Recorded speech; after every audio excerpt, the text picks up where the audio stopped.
আবুল, মোর বন্ধু আছে, রান্না কর কেনে? রান্নার কথা যে কইস, এক সপ্তাহ ধরে তো বাজারে করিস না, ফির রান্নার কথা কইস মোক।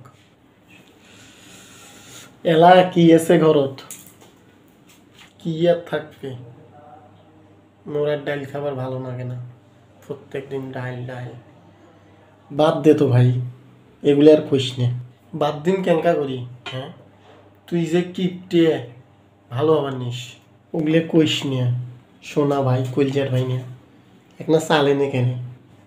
মুই কি খালি ডাইল রান দিম, তোর ইজ্জত থাকবে? খালি তো ডাইল আছে নাকি? শোন, মুই তোক জেঙ্কা করি কও, ওইঙ্কা করি শুনবো। আচ্ছা ক, মুই শুনবার আসো। শোনেক, মুই যখন তোর তরকারি আনবার কইম, তো কি করিম? তরকারি করে ভাই মুই, মোর কথা আগে শোন। কি কম মুই তোক যখন কইম তরকারি নিয়ে আয়, তো তখন তুই একটা বাটি ফেলে দিব। তো তারপর মুই কি করিম ক? তখন মুই কইম, কি পড়িল রে? তুই কবু, গোস্তের বাড়ি খোনা পড়ি গেলি। ওরে কিপটে রে, ভালোই তো বুদ্ধি গুণা বাই করছিস। ক তারপর কি করিম? তুই ফির একটা বাটি ফেলে দিব। মুই কইম, কি পড়ল রে? তুই কবু যে মাছের বাটিটা পড়ে গেল। তুই ভালো হবার নিস, কিপটা আমাক না সারি দে কেনে? কথা কম ক। মাছের বাটি পড়ে গেছে, পরে মুই কইম কি আছে, তুই কবু ডাইল আছে।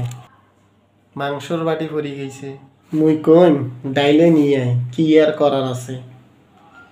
ইজ্জত খানা তাও বাঁচবে এলা। কিপটের আবার ইজ্জত। বন্ধু, আর কতক্ষণ? রান্না কি হইছে? হয় হয়া গেছে, মোর ছোট ভাই রান্ধে তো, মাছ মাংস রাঁধছে তো, এক না দেরি হয়েছে আর কি। আবুল, ভাত তরকারি নিয়ে আয়।